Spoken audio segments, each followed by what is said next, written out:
Good afternoon from Titania's realm at Sacred Space, or vice versa. The time is 12:55 p.m. on Monday, the 2nd of March 2026. And I had a busy morning. I woke up very early at 5:45, and my brain was still a bit woolly, but I woke up because I actually woke up from some very intense dreams about my friend Jared and my homeless friend. I refer to her as homeless because I know her from, hanging out with her on the streets after dancing all night for years outside the Treasury Casino. I used to hang with her when she was around at the end of the night. And I haven't seen her since I left the casino on the 5th of August 2023, when they was so savage to me. And my dog had just died only 4 days prior, and I'd gone out feeling quite bereft, as you can imagine. And they chose that night to pile on and tell me that I wasn't 5-star enough for the new casino and I wasn't welcome there. Just one bloody idiot, but being the spokesperson for all the other idiots, you understand. And I thought, why am I putting myself in this toxic wasteland of hungry ghosts and empty souls and savage, awful people? I'd been putting up with it at that stage for 12 years. So I decided to, find a new club to dance at, and so I went along on the 25th of August because I needed some more time to think about things and grieve a bit more, I guess. And not that much longer, only a couple of weeks, 20 days. Anyway, I went off, took myself off to the Brooklyn Standard, where everyone was so loving and kind and welcoming and made a fuss of me. Actually treated me like, it was a bit odd, treated me as though I was some kind of celebrity. I wasn't really able of wrapping my head around that for quite some time, because I'm not a celebrity, people of Earth, but I was very well made welcome in that dance space, and I'm very grateful for the lovely times I had there for just over 2 years, 2.5 years. So, and like I say, I might go back on occasion, but after the latest viciousness, where I was even criticised about writing out my dreams, and I'm the psychedelic dreamer. It's what I do, people of Earth. It's how I process my own trauma, and sometimes come back with messages for other people that are helpful, whether they realise it or not. Not my monkey, not my circus. So I had lots of dreams this morning. My brain was very active, probably because I ate too many potatoes and sweet potatoes for lunch. I had it at lunchtime. I was ravenous. I ate a whole pot full of cooked potatoes and sweet potatoes, which was a lot of food, man. So today I've paid for it with dreaming and other reactivities, just to put it delicately. But after I woke up from the first lot of dreams, which were about Jared and my homeless friend Katrina, was an odd dream about her. Everything was clear and bright coloured, as I was watching television. It felt like real life, like I was living it. This is why I call myself psychedelic dreamer, people of Earth, when I dream like that in Technicolor. Everything was very colourful. And the first dream, I was walking around like a little shopping village, or like a little suburb that has lots of lovely quaint shops. And Jared was in the dream. I can't remember now what I dreamt of him. There'll be a reason for that, probably protecting my mind, because we're not really friends anymore. Hasn't made any contact, apart from I contacted him the other day and asked him if he would take down my website, because he made it, and to make any amendments to it I have to contact him, I don't, haven't sold anything from it, so I just asked him to take it down. It's easier, and then there's no link between him and I. Apart from, and I have no control over that, our little telepathic links that I have with certain people that, I have had or still have close emotional bonds to. So, but anyway, he was in the first dream, but I can't remember. I think he was just wandering around with me, looking at all the shops. We were going in and out of these shops, and I don't know, I have a feeling, no, I can't really say what I was doing there. I have a feeling I was looking for a shop to rent to sell my beautiful jewellery that I make. But I'm just putting that analysis on it now, because in the dream I don't know what I was doing. I was wandering in and out. Jared was telling me if he thought the shop was a nice shop or not, and sort of, being my muse and guiding me along a bit. Anyway, that's all I can remember of what he was doing in the dream. But then I came upon, we were walking up the street and we're going past this bus stop. I remember the bus stop and all these people waiting at the bus stop, sort of all looking at us a bit funny, which is people tend to do at the bus stop because they're waiting. They've got nothing better to do than to see who's walking past. So there was no aggression or no acrimony or anything unpleasant in the dream, just people watching each other. And then I walked a bit further and I came to, it was like the edge of a house, like a fence line or property, abutting it up against the wall of a shop. And there was my friend Katrina, and she was squatting down. She had knickers on, or I'm not sure. Well, she definitely had some kind of pants on. I think they were very short shorts, like boy leg shorts or a pair of knickers.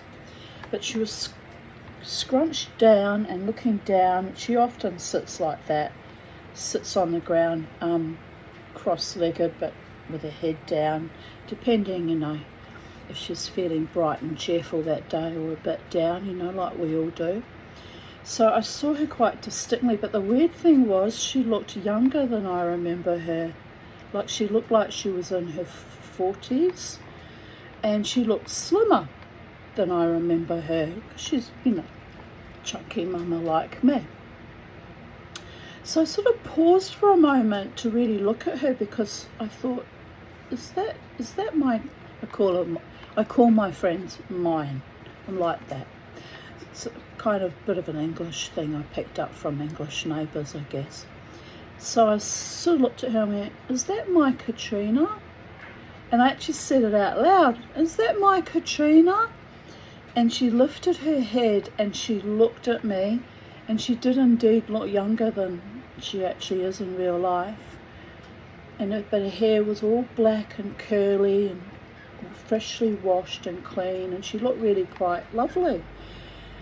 And she just beamed at me like, she used to call me her angel, because she was not always all that well, let's be fair. I'm no angel. I certainly am not. I don't profess to be an angel at all. But she used to call me her angel based on the fact that I took time out to sit and talk to her, and we'd buy each other coffees, and she'd insist on buying me coffees sometimes. Like it was a true friendship based on, we would meet out at the end of my night of dancing when I was a bit high from a natural high from all the dancing and the adrenaline and fending off drunk men all night while I was dancing, mind you. And so I was kind of often in a very elevated, hypervigilant, emanating state. And I'd find her and I'd sit with her and I'd wind down a bit before I either caught the bus or, took my car home, however I arrived that night on those particular evenings. So I'd often come out to her when the DJ and the bands used to finish about 12 or 1, and the DJ would finish between 2 and 3. It's usually around about 3 I'd come out and I'd seek her out. Quite deliberately would seek her out sometimes. I'd even ask the other street people, have you seen Katrina? And they'd go, no, not tonight. oh yeah, she's sitting over there, and they tell me where to find her. Like, they really are quite a sweet community. They look out for each other, by and large, unless the very bad schizophrenics or the very bad drug affected ones are so out of their mind and they just growl at you incoherently, and you know not to engage. You just move along and ask someone else. But her traditional spot, this was before they built the new casino. I don't even know if she still sits outside the new one. Don't know anything about it because I made up my mind, fuck them, I'll never give them my custom after the way they treated me so badly. So I don't know where she goes now. Funnily enough, I had an urge on Saturday night to throw on some makeup and a nice frock and not go dancing, but to actually look for Katrina. And this was at like 10:30 at night, and I'm like, why would I go and look for her all of a sudden after all this time? She probably doesn't even bloody remember me. So that's probably what prompted this morning's dream, is it's in the back of my psyche, probably saying, should have gone and looked for her. But I just don't want to go and walk up and down George Street looking for her and asking homeless people who don't know me anymore, because I haven't been there for almost 3 years. It'll be 3 years in August. I don't want to just look like a crazy person looking for her. But in a way, yeah, I guess there's an element of guilt that I probably should have looked for her. And who knows, maybe next weekend I might take myself off and go dancing somewhere and then go and look for her as I used to do. Because it was strange that I dreamt of her so vividly, even the way she looked up. And when she looked up, her whole face lit up and she went, there you are, my angel. And it was just like the old days, like time hadn't passed and we hadn't been forced apart by the ignominy of the new casino being built and the horrific othering that, well, I endured, and I'm sure she would have endured too. So anyway, I feel a bit sad because I worry that something's happened to her, because not necessarily so, but sometimes when I dream like that, of people with their face lighting up like that, that means they've passed. So yes, I will look for her next week, maybe the week after, soon. And I'll ask around if you've seen Katrina around, and I'll gird my loins just in case I get bad news. But hopefully it's good news and she's fine. I do hope she's fine, because I was very fond of her. Sometimes she could be very ill with her mental health, and then I would just shuffle on past without saying anything to her and give her space. But there were many nights when I sat out till 5, even 6 in the morning, and then I'd depart and go on my merry way. But yes, the way she was sitting scrunched up like that was odd, very odd, and the fact that she was wearing no clothes, she was topless. I even sort of glanced at her breasts in the dream and noticed that she didn't have very large breasts in the dream either. I'm like, what is this, even Katrina? Because she was like me, chubby, and as a consequence of holding the extra weight, quite well endowed. But facially in the dream, when she looked up, it was definitely her face. It was an odd dream, very odd. Anyway, I woke up from that dream thinking about Katrina and wondering what I was doing, walking up and down this almost like village type shopping district, and Jared running in and out with me to look at various shops. I know he's fine. I just know he's fine. Because we didn't speak, but we texted recently. He dismantled my website upon my request. And that's the only contact I've had with him. But if he weren't fine, he would have said something, I suppose, maybe, I don't know. Because he doesn't really want anything to do with me anymore. So that is what it is. But I'm more concerned about dreaming of Katrina because it's out of left field and followed on from the fact that I did consider Saturday night going and looking for her. She used to sit up from Irish Murphy's outside the 7-Eleven. That was her traditional spot where she liked to sit. So, anywho, then I sort of got up, peed, because I also woke up because I needed to pee, people of Earth. And then I sort of shuffled around the house a bit, and I thought, I'm still tired. I'd had 7.5 hours sleep. I still feel woolly in the head. So I went back to sleep, but I didn't put the CPAP mask on. I slept without the CPAP mask. And again, I had the most vivid, technicolor dreams of being in a big mansion that looked like we were in Tuscany. It was all very Italian and, you know, orange trees and olive trees and all very, it's probably inspired by reading this book, which is set in Corfu, but in Greece, but near Greece. But in the dream I got the feeling I was in Italy, in Tuscany. I don't know whether someone said that we were there, or but I was told basically we're in Tuscany. And the house looked from the outside similar to my marital home, but in the way of dreams that are nonsensical.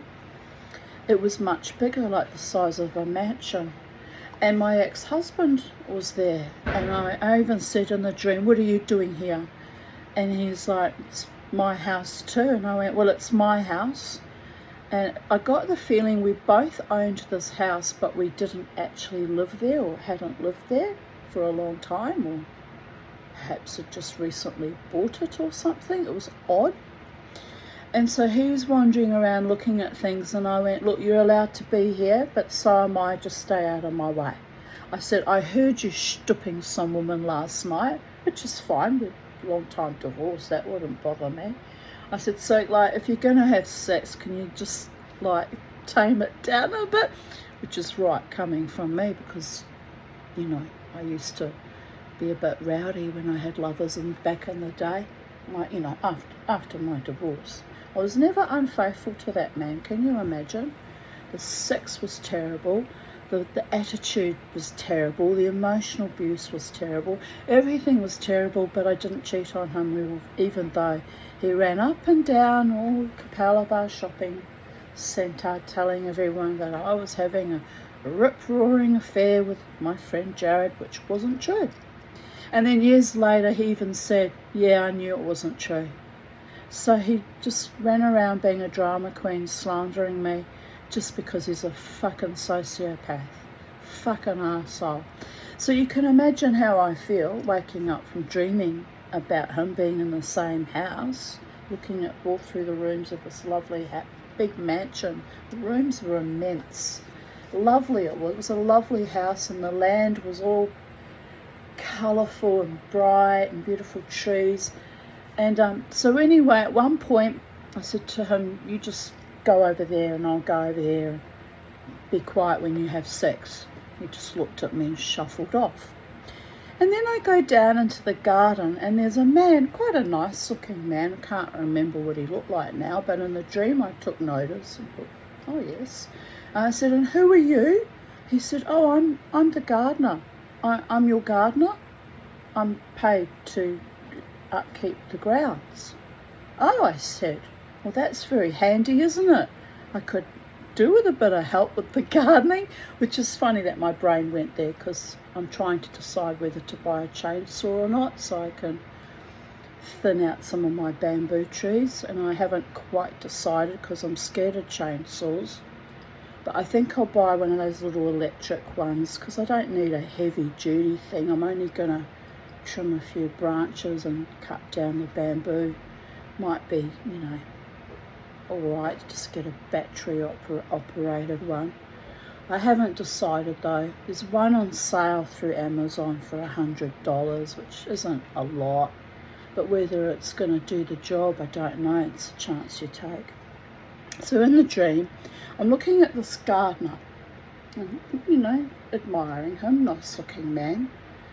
And, but, you know, nothing like I fancied him. Like he said, he's my employee. And I didn't even know he existed. So that's interesting. And I look over and there's this big hat rack with a hat on it. I said, is that your hat? He said, yes, I've got two. I'm wearing one and that's my spare hat. And I nodded like it was the most normal thing in the world for a hat rack just to be standing out in the garden kind of thing. My ex-husband goes past, says, this is the garden. I went, yeah, I just found that out. And I went, why has he got a hat rack out here? And shuffles off again. Did a lot of cameo appearances in the stream, shuffling in and shuffling out, staying the fuck out of my way, because even in real life, he knows I hate his guts after what he put me and my children through. Anyway, so there is that. So, so this gardener pops up on a couple of occasions, a bit like Wilson in that TV show. What was that TV show called? Tim the Tool Man or something like that. But he's actually, every time I looked at him, he was actually trimming trees and pruning and doing things. So he was genuinely gardening. So I go back into this wonderful mansion, which was just exquisite, very old, like looked like it was 300 years old. Something built in the Renaissance or something like that. Well, that can't be right, is it? 1700s. Yeah, sort of, kind of. Anyway, and again, I think I have Jared with me, or I think my elder daughter was in the dream too, because I turned to someone, didn't actually show me who it was. I think it might have been my daughter. And I said, look at this exquisite spa bath. There's 5 baths all over this house. I said, but I didn't even know this bathroom existed. And she sort of stood beside me and we both looked down, and it was like, you know, one of those really Baroque kind of pools that they have at Versailles. Not that I've ever been to Versailles, but I've seen pictures of it. They're actually ponds, but they're all very ornately decorated. It looked like that, but a miniature version. Like it was a big spa bath, though. It was about half the size of this room. So I'm looking at it and I said to, I think it was Crystal, I said, I've always wanted a big luxurious step and to walk down into its spa bath. She just shrugged and shuffled off in the style of her father. So I'm standing there and I said to myself or someone, I said, I'm going to get a bottle of the best wine, which is funny because I very rarely drink wine. And I have got a bottle of wine stashed away in my little liquor cabinet and I didn't drink it. I bought it a couple of months ago actually. It's still sitting there.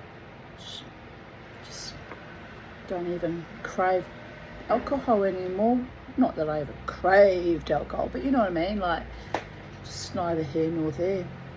It's a nice bottle of Dolcetto Syrah too. Anyway, as a segue.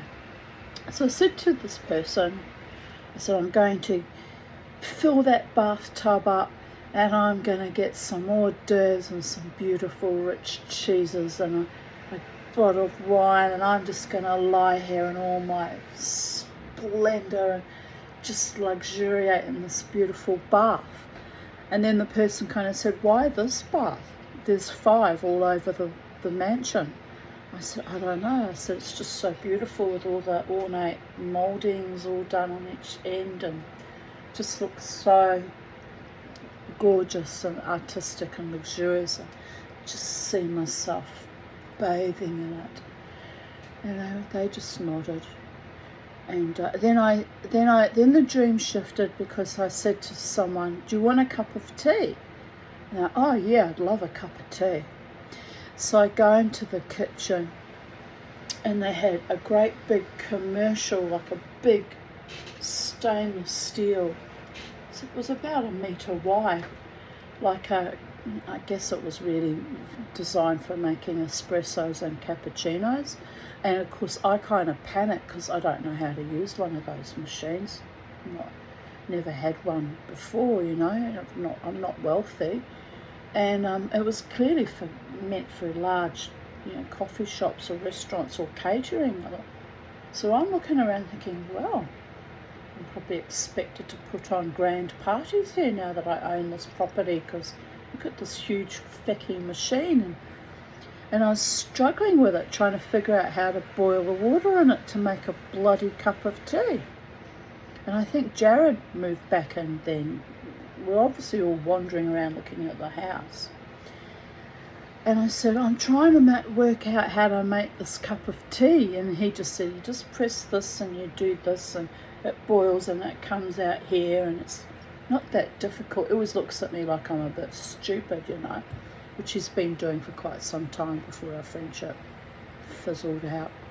Always looks at me with irritation and annoyance and condescension. I don't know what happened to him. We were great friends. We were like brother and sister. We adored each other. I don't know what's happened. I honestly don't.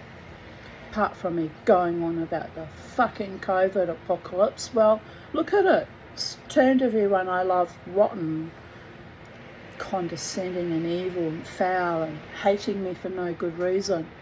So anyway, I'm looking at him actually thinking that, in the dream thinking that, oh yeah, here we go, making me look stupid. Well, there are certain things I am stupid about with my anxiety. If I don't know how to operate a machine, I get very nervous. It's like I'm even nervous to buy a fucking chainsaw. And when I discussed months ago buying a chainsaw with him, he went, but you gave one away because you were scared of it. Looking at me like that. And I went, yeah, well, I am scared of it, but I'm going to have to overcome my fear. Just like I had to overcome my fear of the Smith little torch when I bought that for silversmithing, and having the gas tanks and setting up the regulators. I was shaking with fear for weeks and even had a panic attack. I'm like that. I'm weird. I have learning disability from decades of fucking trauma. And you know what? He knows that because he saw me. You know, he's been my friend for 34 years. He's seen me fight my way through all those mental struggles and atrophies and fears that most people don't even bloody have. You know, I've had to overcome a lot just to learn new skills and try and find my way in the world. And guess what? Still nowhere. I had to take down my website because nothing's sold. So then I go into grief mode about my constant epic fucking failures, including interpersonal relationships with people that I loved and trusted with my life. If you'd said to me that my two closest friends would just drift off when I got old, I would have called you a liar. I would have probably punched you out and called you a filthy fucking liar. And here we are. This is my reality now. But anyway, the dream ended with me going, would anyone like a cup of tea? And frantically making cups of tea. And I wrote about it on Facebook, that I said, shall we have a nice cup of tea? Maybe invite the gardener, because we don't want to have the ex-husband with us, or something like that. I put it in a more witty way. So there you go, people of Earth. That was my brain frying, literally frying on a dime this morning. Two separate, intense, involved dreams. Don't normally have two dreams in the morning and remember them all.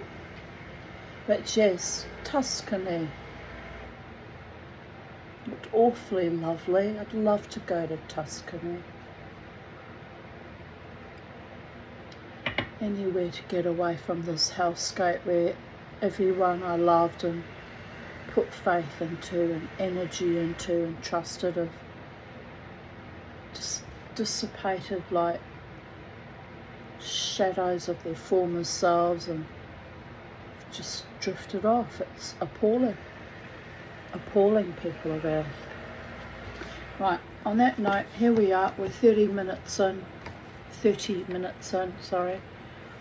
And I want to read the last chapter, which may be a double chapter because it's a very long chapter.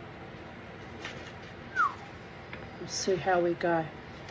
I want to read this to you and complete the Garden of the Gods. The merriment of friendship, the sound of cornet, flute, harp, sackbut, psaltery, dulcimer, and all kinds of music. Ezekiel chapter 5, I guess. Ezekiel 5 is all it says. Don't know if it's a chapter or a verse. I could open up my Torah and find out, but can't be asked.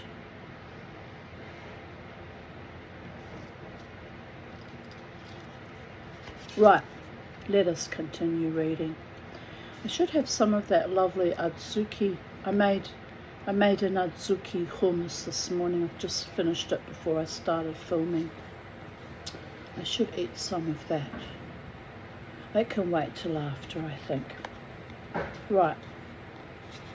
And I want to make a guacamole. I've been very good making lots of dippy type healthy foods. I'm reprogramming my brain. I am healthy. I am wealthy. I am truly, greatly, honouringly, devotedly loved. I am that I am. I will be what I will be, but I won't be able to sustain myself on this planet much longer, if I don't get myself healthier.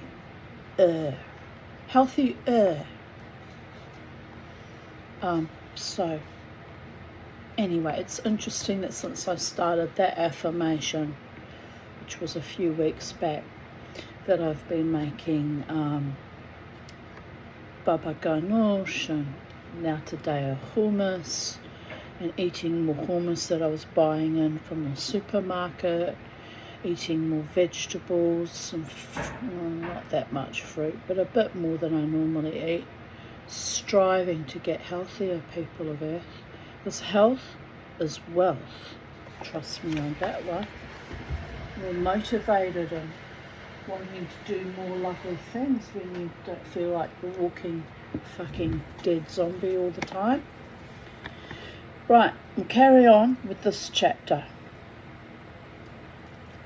It was towards the end of summer that we held what came to be known as our Indian party. Our parties, whether carefully planned or burgeoning on the spur of the moment out of nothing, were always interesting affairs, since things seldom went exactly as we planned them.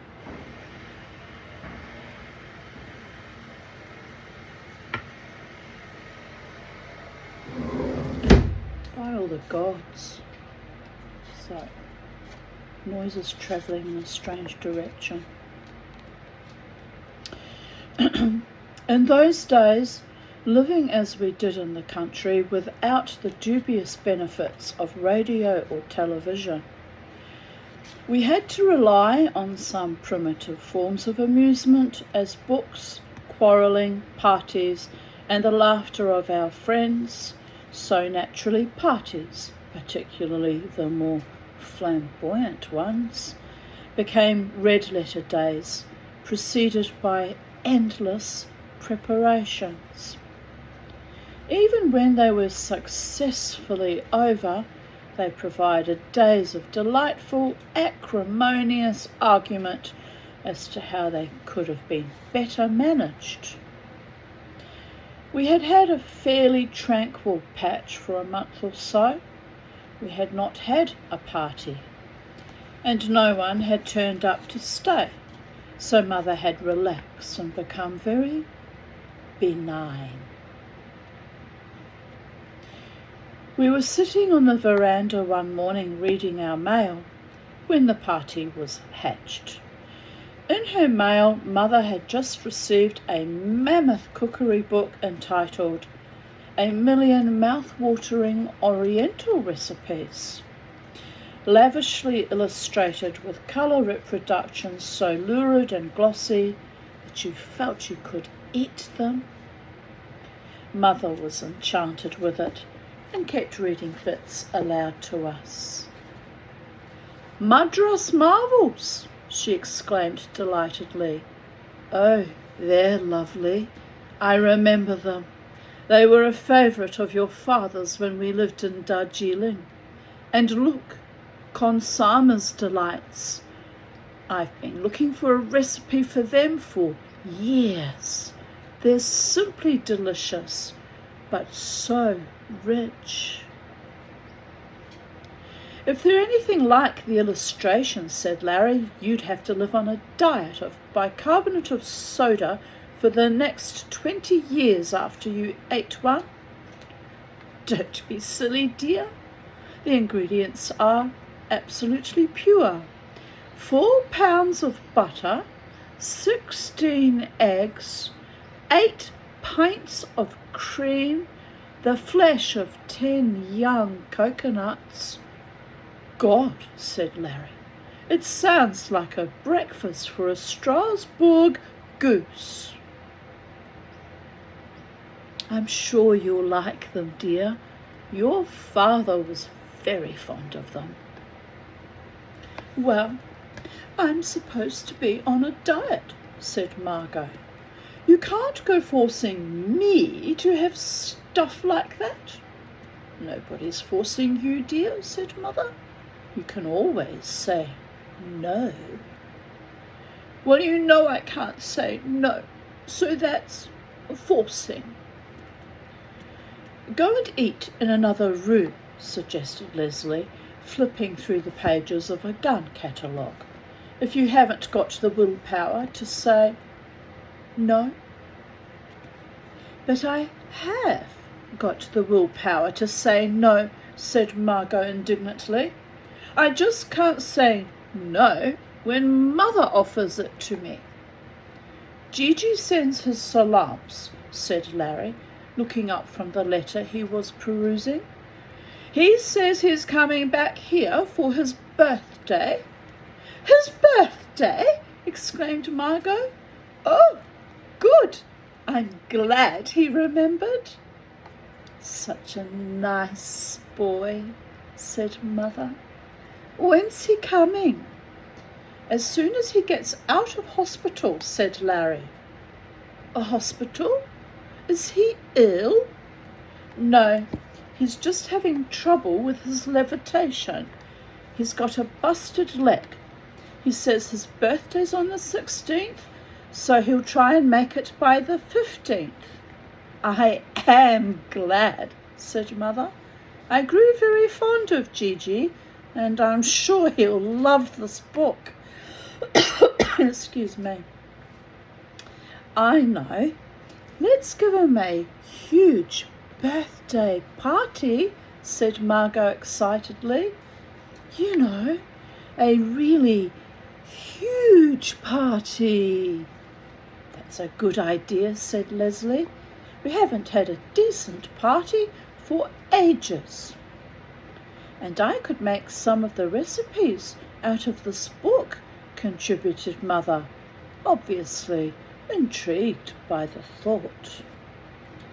"An Oriental feast!" exclaimed Larry. "Tell everyone to come in turbans with jewels in their navels." "No, I think that's going too far," said Mother. "No, let's just have a nice, quiet little—" "You can't have a nice, quiet little party for Gigi," said Leslie. "Not after you told him you always travelled with 400 elephants. He expects something a bit spectacular." "It wasn't 400 elephants, dear. I only said we went camping with elephants. You children do exaggerate. And anyway, we can't produce elephants here. You wouldn't expect that." No, but you've got to put on some sort of a show, said Leslie. I'll do all the decorations, offered Margot. Everything will be oriental. I'll borrow Mrs. Papadouria's Burmese screens, and there are the ostrich feathers that Lena's got. We've still got a wild boar and some duck and stuff left in the cold room in town, said Leslie. Better use it up. I'll borrow Countess Lefraki's piano, said Larry. And now, look, all of you, stop it, cried Mother, alarmed. It's not a durbar we're having, just a birthday party. Nonsense, Mother. It'll do us good to let off a little steam, said Larry indulgently. Yes, in for a penny, in for a pound, said Leslie. And you might as well be hung for an ox as an ass, contributed Margot. Or your neighbour's wife, if it comes to that, added Larry. Now it's a question of who to invite, said Leslie. Theodore, of course, said the family in unison. Then there's poor old Creech, said Larry. Oh no, Larry, Mother protested. You know what a disgusting old brute he is. Nonsense, Mother. The old boy loves a party. And then there's Colonel Ribbondane, said Leslie. No, Larry exclaimed vehemently. We're not having that quintessence of boredom, even if he is the best shot in the island. He's not a bore, said Leslie belligerently. He's no more boring than your bloody friends. None of my friends is capable of spending an entire evening telling you in words of one syllable and a few Neanderthal grunts how he shot a hippo on the Nile in 1904. Must have gone to the same school of elocution as my ex-husband. Just saying. I knew my marriage was in trouble when I was able to accurately transliterate Neolithic grunting and moaning and gesticulations into perfect articulated English for his friends and my friends and anyone who happened to be around. They would look at me smugly. How do you know that's what he was saying? And he would actually enunciate and say, she's actually got it right. Honestly, what a life. 10.5 years of that nonsense. That's why I crave a man who's stimulating and passionate and interesting and a wonderful conversationalist and able to enunciate. I mean, there's days when on occasion one might feel a bit grunty because, you know, you've got an upset tummy or a headache and you just don't feel like conversing. But when the grunt and the moans become your entire existence, people of Earth, Houston, you have a problem. I could have transported that man back in time to Neanderthal times and he would have fit in perfectly well with the local population. Including one of his girlfriends that was fond of squatting and grunting too. I mean, I read the book Clan of the Cave Bear, you know, it's a wonderful book, but did I have to actually live it in modern contemporary times in the 80s and 90s? And no, that was a bridge too far. Nothing cute about that at all. Ugh. Oh, people of Earth, there you go. You got me to grunt too. A grunt of utter, disdain. Right. So before I circumnavigate my, carunculated verbiage, let's just carry on with the story. None of my friends is capable of spending we read that. How he shot a Nile in 1904, a hippo on the Nile. I've got myself so excited I can barely read now. Post-traumatic stress disorder will do that to you. Shaped up to be quite a lovely day. Have they stopped that dreadful noise? Can we have some peace? Seems to have quietened down. Not quite. Honestly, I want to run away from here. Where can I go, people of Earth? Where can I go?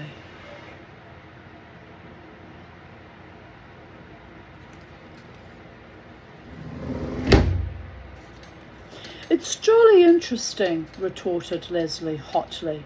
A damned sight more interesting than listening to all your friends going on about bloody art. Now, dears, said Mother peaceably, there'll be plenty of room for everyone. I left them to the normal uproar that went on while the guest list for any party was being compiled. As far as I was concerned, as long as Theodore was coming, the party was assured of success. I could leave the choice of other guests to my family. Everybody loves Theodore. Isn't it sweet? Oh, bless. Well, Theodore can expound on any subject and fit in with anyone. Theodore is a social chameleon, but an interesting man. I like interesting people. I do find interesting people intellectually stimulating and soul nourishing.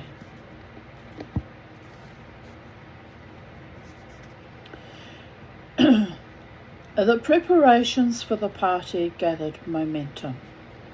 Larry succeeded in borrowing Countess Lafraki's enormous grand piano and a tiger skin rug to place alongside it. The piano was conveyed to us with the utmost tenderness, for it had been the favourite instrument of the late Count on the back of a long, flat cart drawn by 4 horses. I must say that's a very generous loan. I'd be loath to lend out a piano that could easily be damaged. Larry, who had been to supervise the removal, removed the tarpaulins that had been covering the instrument against the sun, mounted the cart, and ran off a quick rendering of Walking My Baby Back Home to make sure that it had not suffered from its journey.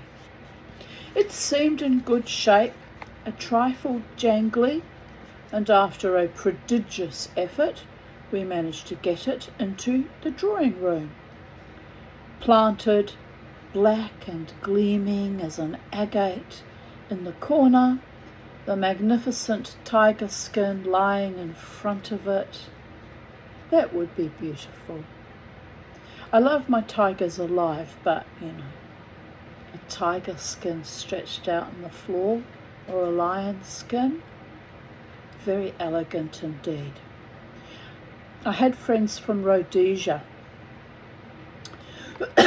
Jewish friends from Rhodesia, from what became Zimbabwe, and they had a zebra skin rug, which was just gorgeous too. Very lovely. I don't really approve of hunting or killing animals, but if you have such a skin, it's, I don't know, somehow it's still beautiful. Anyway, I'm a bit weird like that. I need to replace my fox fur because he's slowly falling apart with age. It is what it is. We all slowly fall apart with age, don't we? Taxidermied things lose their limbs though, and it gets a bit gross after a while. Anyway, the magnificent tiger skin lying in front of it, the mounted head snarling in defiance, it gave the whole room a rich oriental air. It'd be quite magical having a snarling tiger snarling at you in defiance.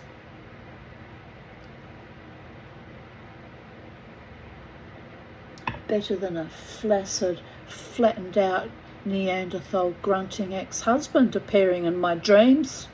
What the fuck is that about? I don't know. I never used to dream of that monster, never. But he pops up in my dreams quite regularly in the last 2 or 3 years. It's a bit odd. I don't think about him usually. I really don't. No interest to me at all.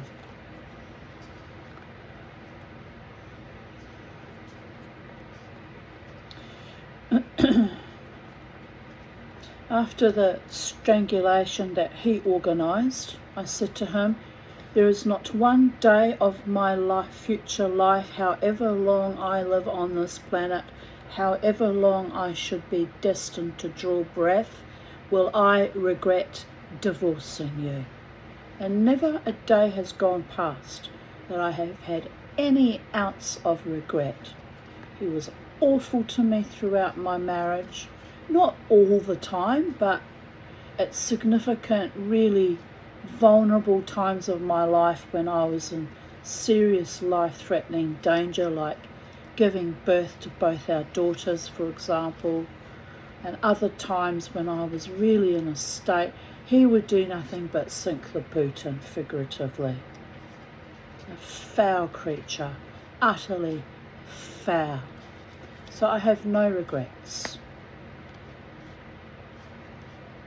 I'm going to have to start saying the Psalms again, try and protect myself and my psyche from dreaming of it. It really is almost not quite human the way it used to behave. Anyway.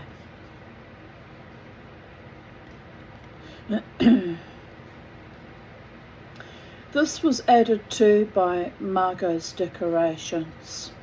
Tapestries that she had painted on huge sheets of paper and hung on the walls. Pictures of minarets, peacocks, cupola palaces, and bejewelled elephants. Everywhere there were vases of ostrich feathers dyed all the colours of the rainbow, and bunches of multicoloured balloons like crops of strange tropical fruit. My mother used to love ostrich feathers. Had quite a lot of vases around the house with ostrich feathers in them during my childhood and adolescence. I love ostrich feathers. Very beautiful in texture too. I remember some woman came to the casino one evening when I was dancing there in my traditional spot on the left-hand side near the next to the stage, in front of the stage. And this woman appeared in front of me dancing, and I was admiring her ostrich feathers she was holding. Anyway, at some point, I'm doing my wild mosh, so I was distracted.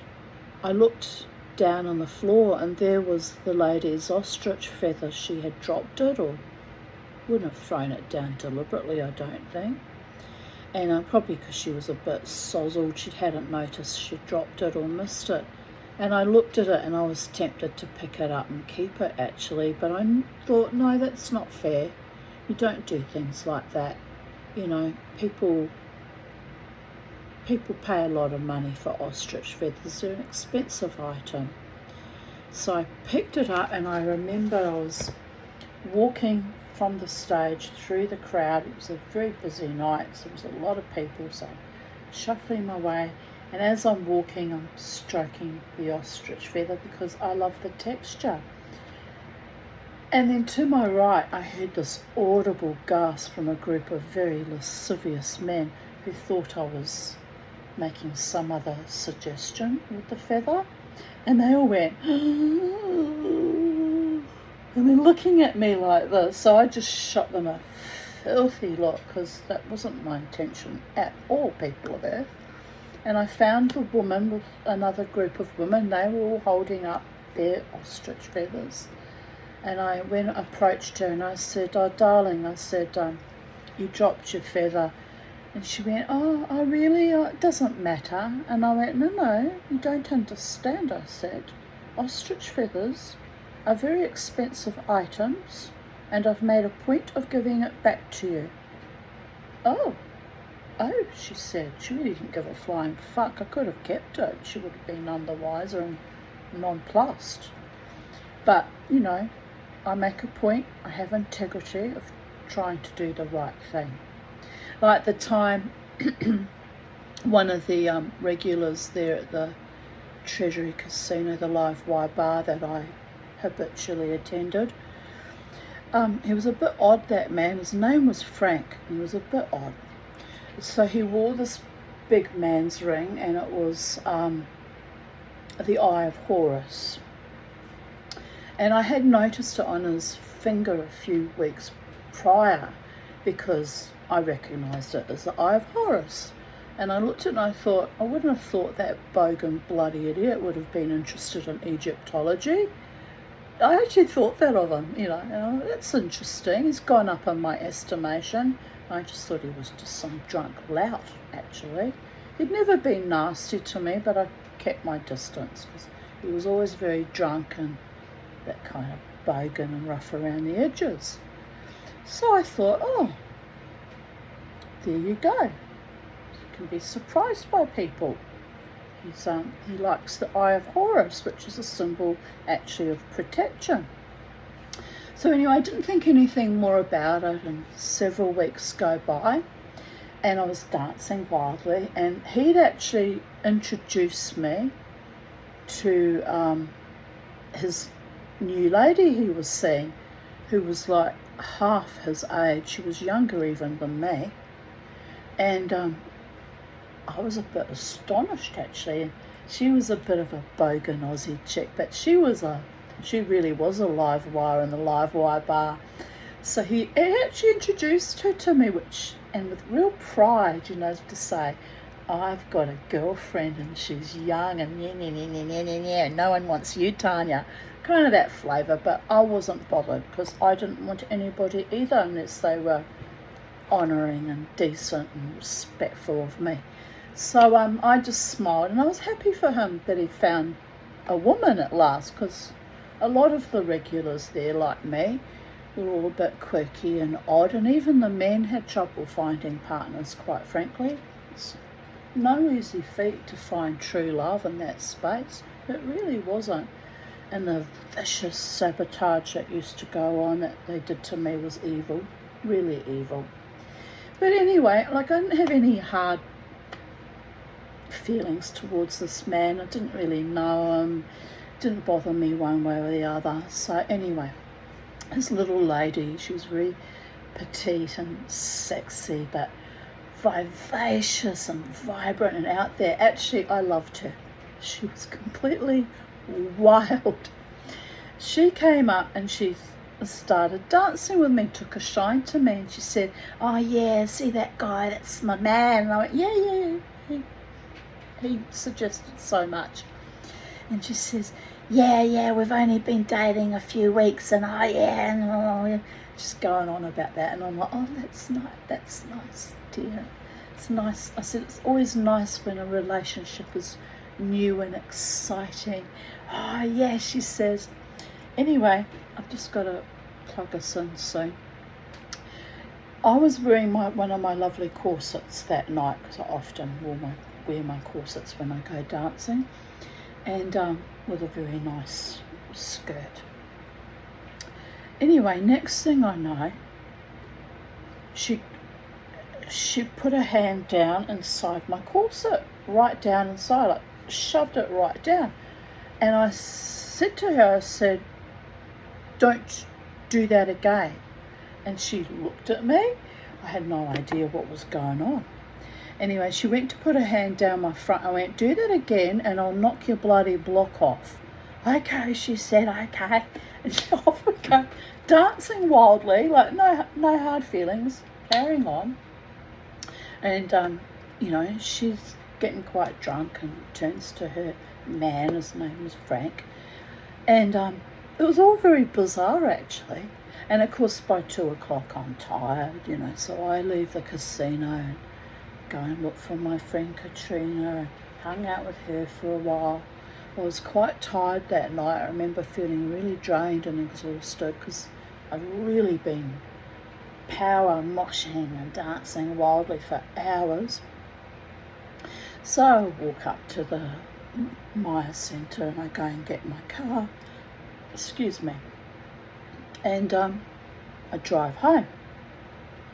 And I get home and I walk to the bedroom and I'm lathered in sweat. So what I used to do was take off my corset and my gear and go and have a quick shower before I went to bed because I was always very sweaty from dancing wildly for hours. Anyway, I undo my corset, pull my corset off, and I hear this clunk of metal and something rolling across the floor.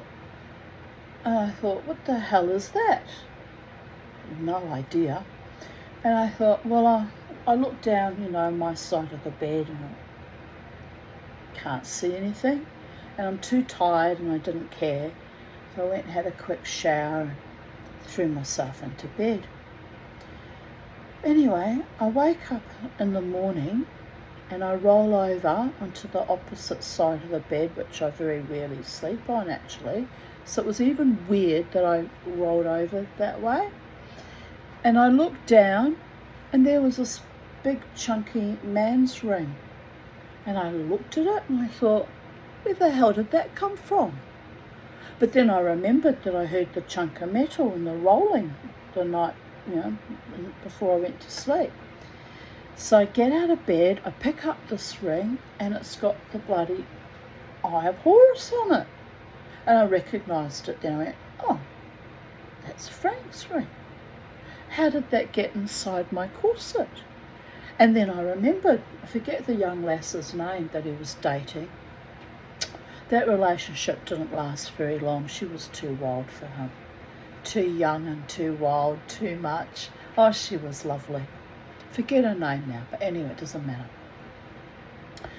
So I pick up the ring and I'm looking at it, and I actually took a photo of it and put it on Facebook and said, this fell out of my corset last night and the young lass shoved it down my corset. I said, but why would you give away your boyfriend's ring to some stranger you don't even know?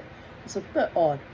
Anyway, my cousin said to me, keep it, it's yours, it's a sign. It's the Eye of Horus, it's a symbol of protection, it's the spirits and the angels want you to have that ring. And I thought about it and I thought, yes, it is indeed important and important, and I was in need of a fair bit of protection at that point of time. But I thought, you know, I can't keep it in all good conscience. And it was just costume jewellery anyway. It wasn't worth anything. I mean, if it was worth something, you'd be tempted to keep it, but it'd be even more wrong because it's valuable then.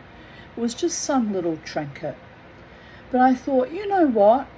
That was a bit mean of her to take his ring and stash it down inside my corset, which I didn't even feel it going in. I didn't feel it all night long. Didn't feel it in my clothing. It's unbelievable, isn't it? It's how fat I am. Anyway, stop laughing. It's not funny, my fatness. Fat is a feminist issue. Anyway, so I'll do the right thing because it'll weigh on my conscience, and I go there regularly, and he's not going to know that it was in my corset and I took it home and that I'm not the one that ended up with his ring, but it's beside the point. I know, and it will weigh on my conscience. So anyway, I put it in a little, you know, I have these little organza bags that I put my jewellery I make into. and I put it in my little, my bag that I would carry everywhere with especially when I go dancing, my over-the-shoulder shamanic type bag. It's like Native American style. And I went to the casino the following, Friday. And of course he was there because, like me, he's always there. And I approached him, and I actually watched his face go all sorts of funny colours, because I very rarely approached any of the regular men. Like, they know that I was not their friend per se, and I didn't usually go up to them to talk to them. So he's watching me approaching him, and he's like this, like, kind of freaking out a bit, which was odd, because I'm not a bitch. Like, I'm civil to everybody. So anyway, I went up to him and I said, "Frank," and he went, "Yes." I said, "Last week I thoroughly enjoyed dancing with your wonderful, passionate lady." He said, "Yeah, we're not together anymore." I went, "What?" I said, "She's fabulous." "I know," but he said, "She's a bit younger than me and it was a little bit too much for me to handle." But, well, that was honest, credit where it's due. So I nodded and I smiled and I said, "I can imagine, mate." She was full on with me too. And then we just looked at each other and nodded and smiled. And she was a lovely girl, don't get me wrong. Lovely girl.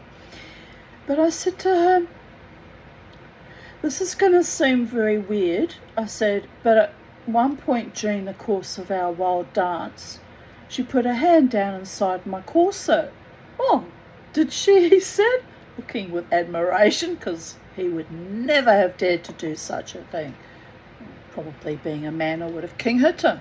So he was like really amazed that someone hit the mother lode. No one else would have dared. Anyway, I said to him, "Yes," I said, "honestly, I swear to you, I had no idea it was there." "What?" he said. I said, "Are you missing something?" He said, "Yes, I am, as a matter of fact." I went, "Well, here it is. She'd stuffed it down inside my corset, and it must have got stuck in amongst some of my folds of fat, because I never felt it all night long. But when I took off my corset, it fell on the floor." And I said, "It's the Eye of Horus. It's for protection." "Yes," he said. "How do you know that?" And I went, "The Mama-T knows these things." I said, "But I've brought it back to you because I have received the message loud and clear from the gods." He's just looking at me like this. And I said, "But it's your ring, and I happen to remember that you wore it, and I know it's yours, so I brought it back to you." "Oh, thanks, Tanya." I went, "You're welcome." I was even more astonished because I didn't think he knew my name. So there you go. Bing, bam, boom, baby. So the Mama-T, in her strange, weird, witchy, magical ways, does try to do the right thing by people, even though they very rarely do the right thing by me. And then they turned savage in that casino. It wasn't actually all that long after, to be frank. It wasn't Frank's doing, though. It was some other fucking asshole. Some other vengeful, vicious, mother hydra baby, clotted brain sucked vampire, Neanderthal idiot. Anyway, Frank, if you're watching my videos, I hope you appreciate that I gave you back your ring. I could have just tossed it in the bin, but I wouldn't be that bloody petty and spiteful. Got nothing against you, mate. But there was some weird people came to that casino. It got more and more weird and more vile and more threatening as time went on. I just thought, in a way, I'm glad I left. No regrets. Je ne regrette rien. Right.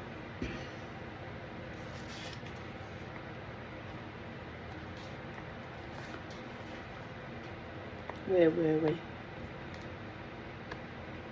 We broke off at the story about the ostrich feathers. Everywhere there were vases of ostrich feathers dyed all the colours of the rainbow, and bunches of multicoloured balloons like crops of strange tropical fruit. The kitchen, of course, was like the interior of Vesuvius. In the flickering ruby light of half a dozen charcoal fires, Mother and her minions scurried to and fro. The sound of beating and chopping and stirring was so loud that it precluded speech, while the aromatic smells that drifted upstairs were so rich and heavy, it was like being wrapped in an embroidered cloak of scent. What a lovely description. It makes me almost feel like being there, people of Earth. Over all this, Spiro presided like a scowling brown genie.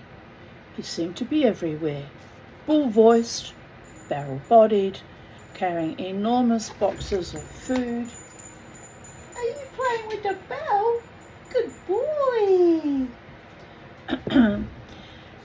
Boxes of food and fruit to the kitchen in his ham-like hands, sweating and roaring and cursing, as 3 dining tables were insinuated into the dining room and joined together, appearing with everlasting flowers for Margot, strange spices and other delicacies for Mother. It was during moments like this that you realised Spiro's true worth, for you could ask the impossible of him and he would achieve it. "I'll fixes that," he would say, and fix it he would, whether it was out-of-season fruit or procuring such a thing as a piano tuner, a species of human being that had been extinct on the island since 1890, as far as anyone knew. "Yes, my darling, why are you getting all perked up? Where's little Bo?" "Oh, he's doing his thing too, eating sunflower seeds." Very happy boys. I love my boys. I really love my boys. And you know what? They're starting to love me. The mama tea is an acquired taste, you understand? Like water over a river rocks. I wear them all down eventually. Or they dissipate like vaporized ghosts into the ether, never to be heard from or seen again. Either way, je ne regrette rien, it is what it is. I've been a wonderful friend for decades, and I know that for a fact. It's just, there's a lot of high strangers in the last few years. We've all been put through a lot. All of us. Yes, Kermie. That's right, I forgot to tell you. I dreamt of Bo this morning, or did I tell you? And in the dream he was whistling the tune from, which is quite comical, the melody from the song My Heart Will Go On. The particular melody was "Near, far, wherever you are, don't you know that my heart will go on?" And he was whistling it to me.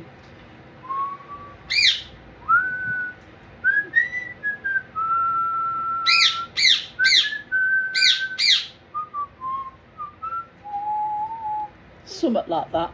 Anyway, and in the dream I looked at him and I was clapping and jumping for joy, and I said, "Do that again, Bo!" And he just looked at me like this. And the weird thing is, I haven't taught him that melody, not in real life.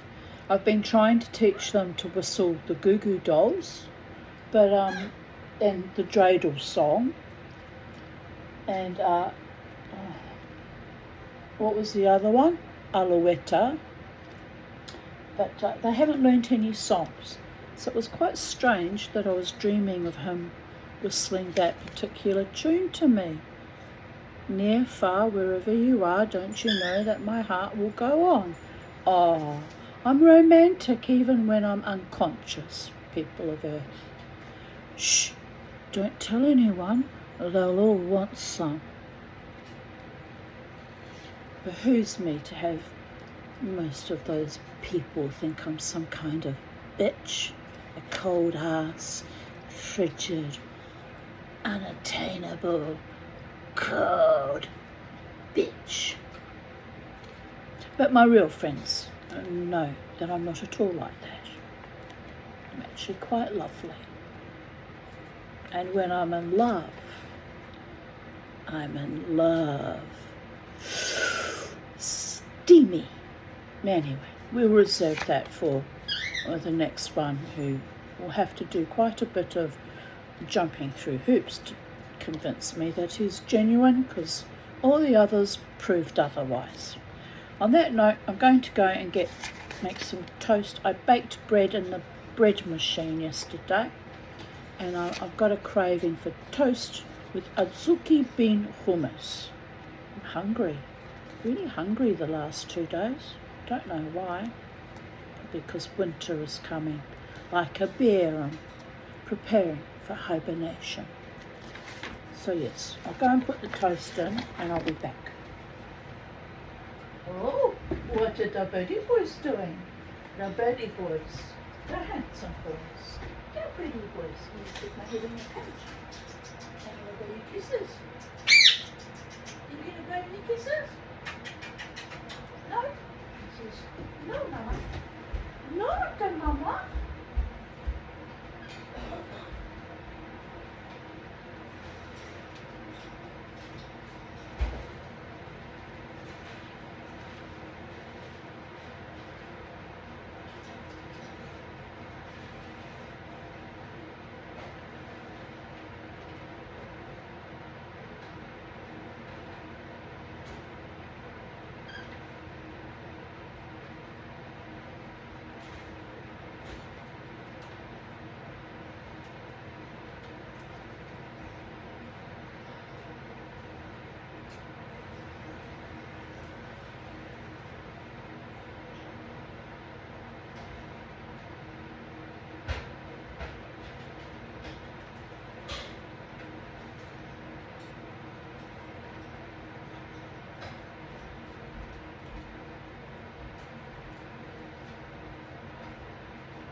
Right, I forgot that I need to plug us in, which is problematic because it overheats my iPhone. This fucking phone, excuse my French, constantly overheats, so it's problematic too. It's fairly new, it's already hot, but I'll just put a little bit of power into it, just to keep it going, and then I'll turn it off because I don't want it to explode, people of Earth. Can't afford another one, and it's a fairly new phone. I'm in contract with it for 3 years and I'm sure it's faulty. They just sell you just dodgy fucking things, don't they? The last one was obsolete 3 months before the contract ended. It's like vicious is what it is. Vicious, people of Earth. Anyway, I keep buying iPhones because I do love them, but, you know, I don't know. Maybe I should go off grid.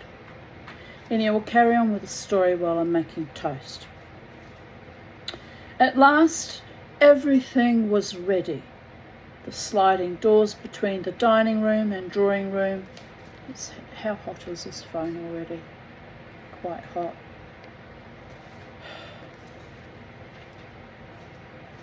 I've got to break up this video anyway, don't I?